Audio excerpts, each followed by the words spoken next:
또 예수님과의 첫 사랑을 정말 회복하고 싶은 마음이 간절하기 때문에 준비하게 되었습니다. 저는 참 평범한 사람입니다. 조용하고 그런 학생, 그런 성인으로 자라난 것 같아요. 아빠는 신앙을 받아들이셔서 열심히셨지만 결혼으로 인해 교인이 되신 엄마, 그리고 형제들과 저에게는 교회 일과 하나님의 일에만 우선순위이신 아빠가 이해가 안 되었습니다. 우리들보다 항상 교회가 먼저이시구나라는 생각이 항상 있었고, 진리이신 주님과 하나님의 율법이 무엇인가를 하지 말라고 하는 그런 억압하는 것으로 다가왔었습니다. 자라나면서 생각나는 교회의 모습은 항상 다툼이 있었기 때문에 나는 성인이 되면 교회 다니지 말아야지라는 생각도 가끔 하긴 하였지만 그렇다고 교회를 떠난 적은 없었고 예수님께서 이런 저도 붙잡아 주셔서 여기까지 올 수가 있었습니다. 그렇게 저는 어느 정도 예수님을 사랑하는 마음이 있었던 것 같아요. 그래서인지 저는 예수님에게 편지 쓰는 것을 좋아했었습니다.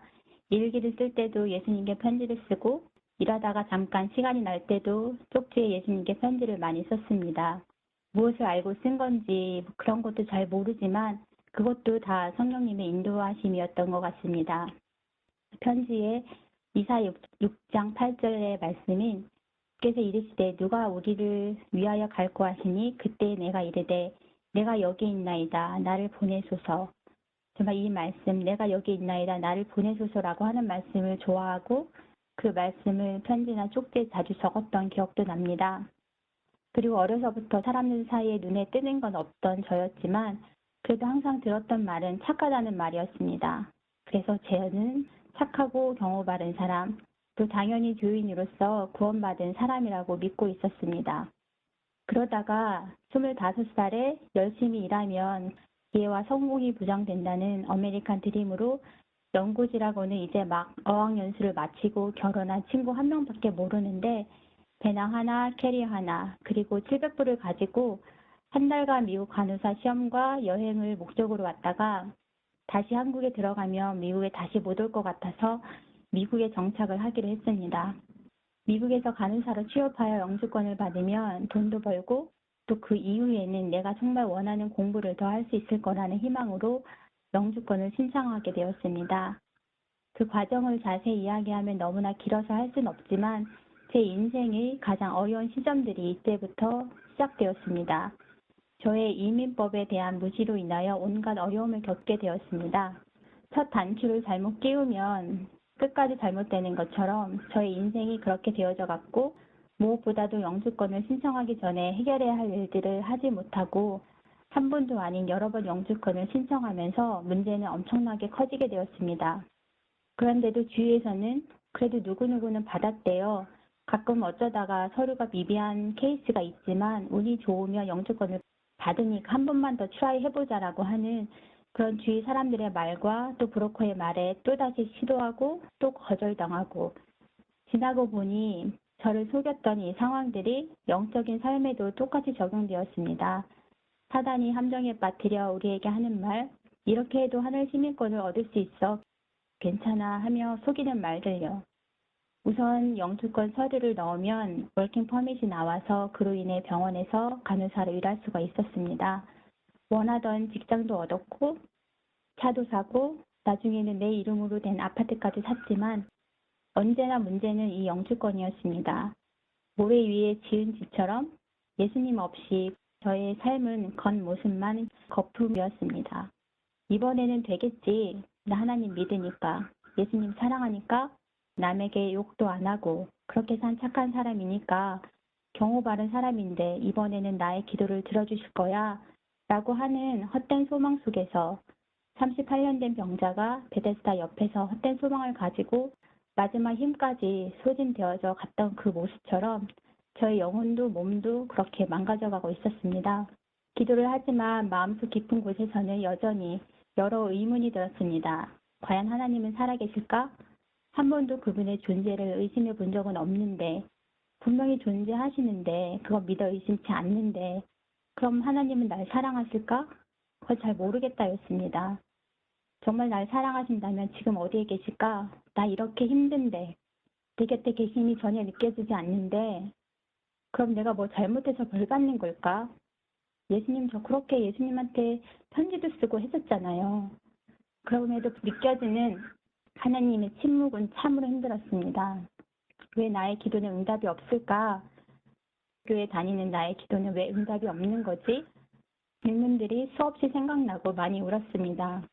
그렇게 9년 정도의 시간을 보내고 마침내는 추방 명령까지 받게 되었습니다. 이제 미국에서의 꿈이 정말로 포기가 되어졌고 그때 드려지는 기도는 한 가지, 하나님의 뜻이 무엇인지만 알려달라고. 한국에 가는 것이 하나님 뜻이시면 갈 것이고 미국에 사는 것이 하나님의 뜻이시면 그렇게 하겠습니다. 단지 정말로 하나님의 뜻을 모르겠으니 그 뜻이 무엇인지만 알려주세요. 그리하시면 예수님이 하라고 하시는 대로 정말로 다 할게요. 정말로 그렇게 할게요 라고 기도를 하게 되었습니다. 그때서야 저는 주님께 온전히 서렌더하는 것이 무엇인지 경험하였던 것 같습니다. 너무나 힘들었지만 나의 신앙의 정체성을 처음으로 알아가는 계기가 되었습니다. 그때의 마음은 이 예수님이 정말 나타나셔서 예수님 자신을 보여주시지 않으면, 안 그러면 정말로 죽을 것 같은 마음이었습니다.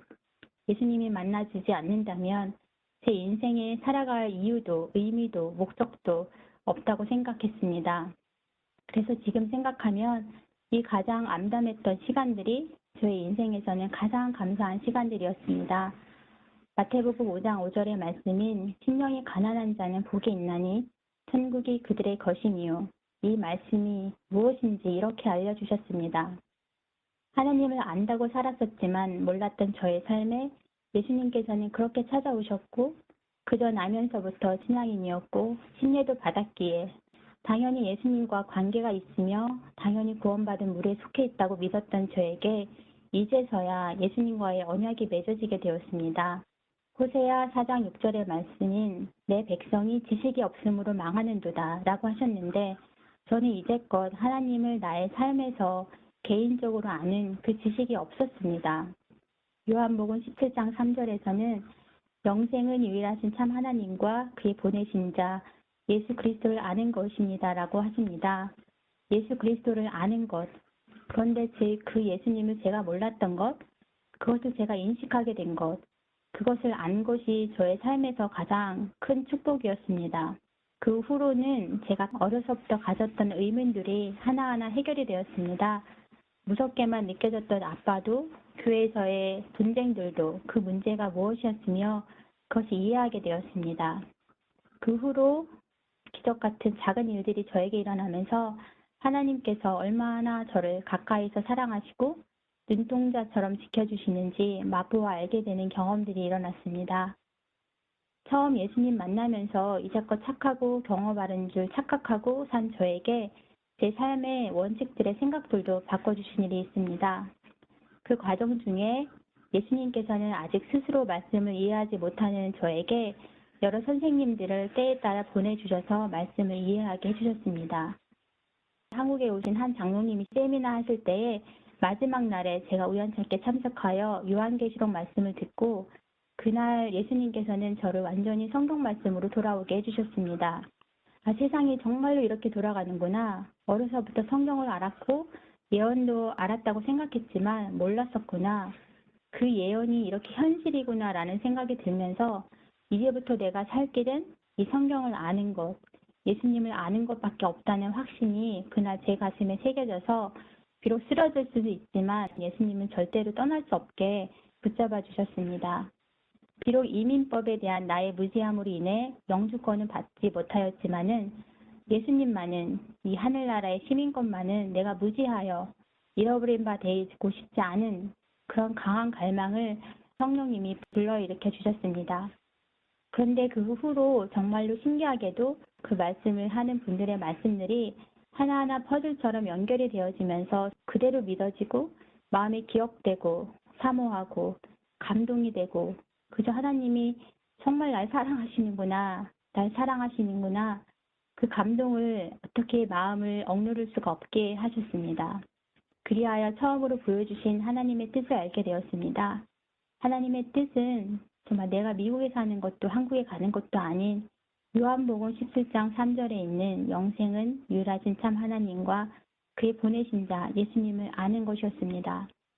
지금도 그 말씀은 여전히 갈 길을 모르고 고민이 있을 때에 어떤 문제가 있을 때마다 그 문제 자체에 초점을 맞추기보다는 먼저 하나님을 아는 것이 주님의 뜻이기에 지금 말씀에 가까이 있는지 아닌지 또 말씀으로 가서 해답을 찾는 그런 원칙으로 저에게 적용되고 있습니다.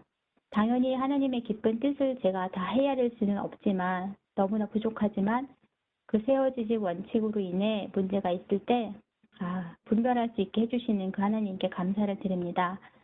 또 두 번째로 중요한 진리의 원칙을 이해하게 해주셨었는데 그 원칙은 성경을 이해할 때도 또 저의 삶에서도 중요한 원칙이고 또 그것이 또한 구속의 역사에서 가장 중요한 사단과의 싸움에서의 핵심이더라고요. 불화와 분쟁의 쟁점에는 하나님의 계명과 사랑을 말씀하시는데 하나님의 사랑은 무엇일까? 사랑하는데 왜 싸울까? 한쪽은 자비의 모습에 다른 한쪽은 공의의 모습에 치우쳐져 있는 것처럼 보였습니다. 그런데 보여주신 이 원칙이 하나님의 사랑은 자비와 공의에 일치되어 연합된 모습인 것을 그 자비와 공의의 모습은 뗄래야 뗄 수 없는 마치 동전의 양면처럼 언제나 일치해야 함을 알게 되었습니다. 이 일치라는 것이 전에는 마치 빨간색 물감에 파란색 물감을 더하면 어쩔 때는 빨간색이 나타나고 어쩔 때는 파란색이 나타나는 것이 자비와 공의의 조화라고 생각을 했었는데 빨간색 플러스 파란색은 빨갛고 파란 얼룩이 아닌 보라색인 전혀 다른 모습이었습니다. 그런데 사단은 이 두 가지 부분을 분리하는 것을 가장 좋아하고 그렇게만 되어지면 성공한다는 것을 그리고 이것이 대쟁투의 쟁점인 것을 알게 되었습니다. 그리고 이 일치한 모습, 동전의 양면의 모습이자 보라색의 모습이 바로 진리 대신 우리 예수 그리스도이셨습니다. 이런 말씀을 읽게 되었습니다. 그대가 공의를 행하려고 할 때에는 공의에는 자비라는 쌍둥이 형제가 있다는 것을 기억하라. 이 둘은 나란히 서며 서로 분리시켜서는 안 된다. 성소에 보면 그 뜰에 있는 번제단, 예수님의 십자가도 자비와 공의에 연합된 모습이셨고 또 지성소에 있는 법궤, 그 위에 있는 시은자, 그 시은자가 영어로는 멀시 시즈라고 하더라고요. 그 모습도 자비와 공의에 연합된 모습이고 그것이 사랑인 것을 알게 되었습니다. 이 진리를 이해하고 나니까 모든 것이 확실해졌습니다. 어릴 적부터 왜 교회에서 나 자신도 우리 부모님에게서도 무엇인가 모르는 사랑이 아닌 것 같아라고 했던 그 이유가 이것이었구나. 그 사람이 나빠서가 아니라 이 사랑, 이 일치된 모습이 보여지지 않아서 그런 거였구나. 이 일치된 모습은 사람이 절대로 만들어낼 수 없는 것. 그래서 요한복음 3장 3절의 말씀처럼 예수께서 대답하여 이르시되 진실로 진실로 내게 이르노니 사람이 거듭나지 아니하면 하나님의 나라를 볼 수 없느니라 고 하시는 그 말씀이 무엇인지 알게 되었습니다. 그리고 또한 내 자신이 진리가 무엇인지도 몰랐기 때문에 더욱이 이 사랑을 나도 하지 못하고 남에게서도 사랑을 못 느끼고 있었음을 알게 되었습니다. 그래서 내가 왜 죄인인지를 알게 되었습니다. 어떤 죄된 행위를 해서 그것 때문에 죄인이지라는 생각에서부터 더 근본적인 이유, 죄된 행위가 나오게 된 그 본질적인 이유, 다른 사람보다도 하나님을 알지 못한 것, 그 하나님 무한하신 사랑과 생명이 나에게 없었던 것, 그것이 내가 죄인이라는 증거구나. 그때서야 정말 평안이 무엇인지 말씀으로 알려주셨습니다.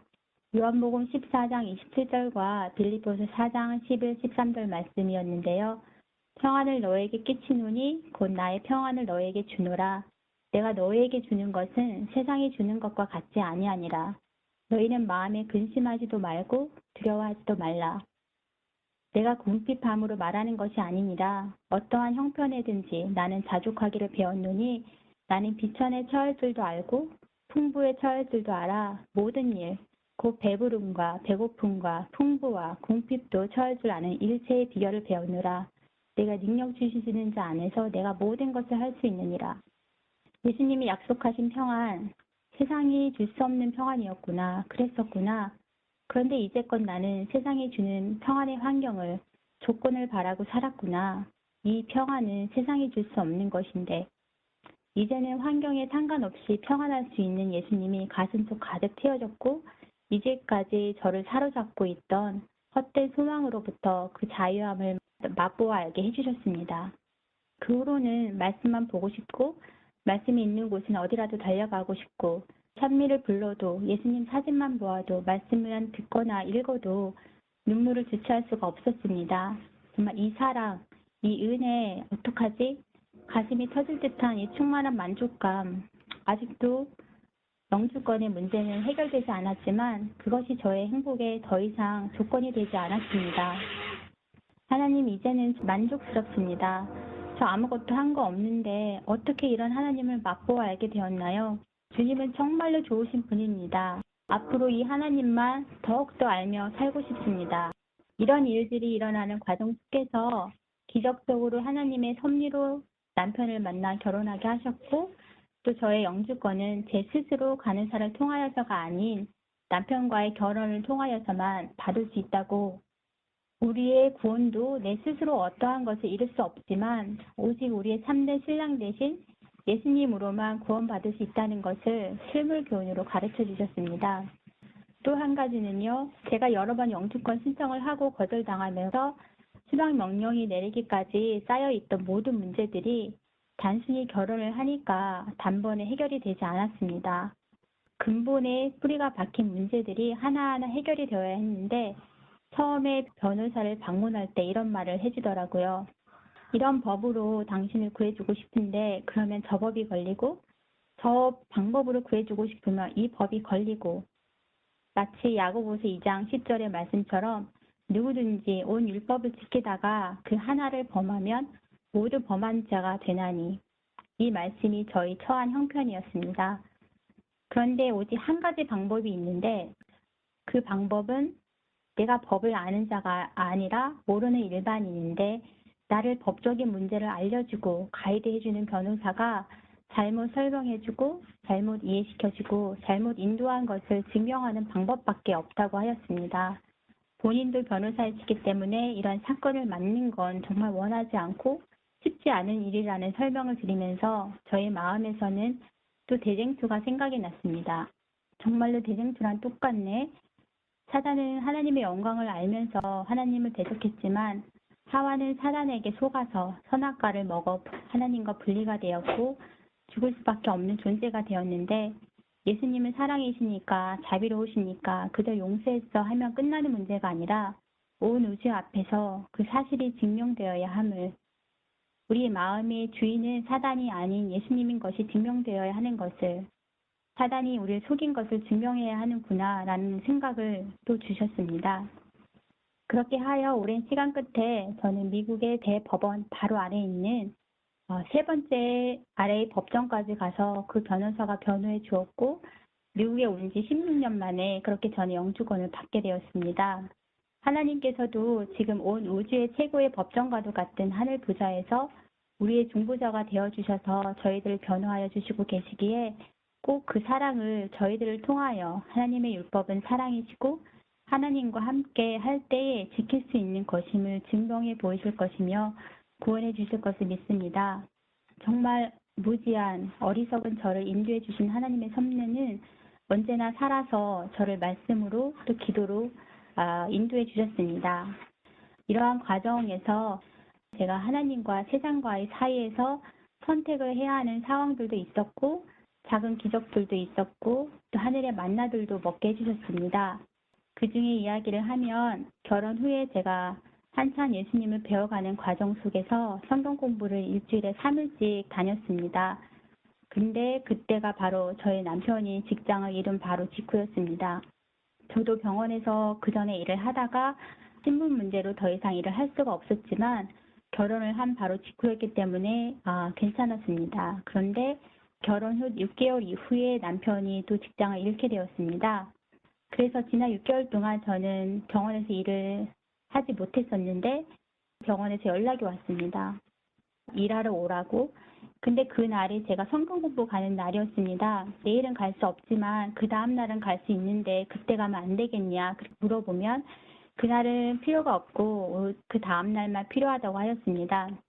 그래서 남편과 이야기를 하고 저는 성경 공부가 더 좋았기 때문에 일을 하지 않기로 결정을 했습니다. 그러면 정말 신기하게 그 다음날 연락이 와서 그 다음날 성경 공부 가지 않는 날 필요하다고 다시 오라고 연락이 왔습니다. 그런 식으로 하여 저는 일주일에 하루 일을 하기 시작하였고 그 다음 주가 되면 똑같은 상황이 벌어지고 성경 공부를 가야 할지 일을 가야 할지 하는 선택을 해야 되는 상황들이 계속 반복이 되었습니다. 그럴 때마다 성경 공부를 가기로 선택을 하면 저에게 꼭 일자리가 주어졌습니다. 그래서 처음에 몇 주일에 한 번, 그 다음에 2주, 그 다음에 이틀, 그 다음에 3일씩 하면서 풀타임 일을 하게 되었는데요. 나중에는 저보고 직접 한 달치 스케줄을 직접 써달라고 하더라고요. 그래서 3일은 성경 공부를 가고 3일은 일을 하고 마지막 하루는 안식일 교회를 가고 그렇게 지냈던 기억이 있습니다. 지나고 보면 정말 우연이 아닌 기적이었습니다. 그렇게 주님이 주신 만나를 저희 가정이 많이 먹게 되었습니다. 그때 이 말씀을 주셨습니다. 신명기 8장 2절 3절 말씀. 내 하나님 여호와께서 이 40년 동안에 내게 광야길을 걷게 하신 것을 기억하라. 이는 너를 낮추시며 너를 시험하사 내 마음이 어떠한지 그 명령을 지키는지 지키지 않는지 알려 하심이라.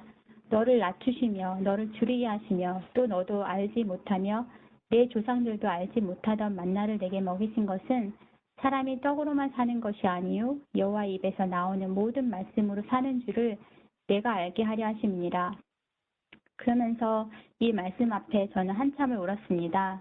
그동안의 미국에서의 삶들, 또 저를 만나주신 것, 예수님 안에서 경험되는 이 기쁨들, 왜 허락하실 수밖에 없었는지, 그 암담했던 시간들이 정말 모두 감사의 시간들로 바뀌면서 정말 이제 나는 그리스도인이구나, 나의 예수님, 나의 하나님을 만났구나, 더 이상 이론만이 아닌 현실인 예수님, 정말 예수님은 얼마나 좋으신지 예수님을 만난 이후로는 언제나 나의 생각을 바꿔주셨고 정말 그랬습니다. 때로는 그 과정들이 달갑지 않고 투쟁도 있었고 시간이 좀 걸릴 때도 있었지만 항상 선으로 인도해 주셨습니다.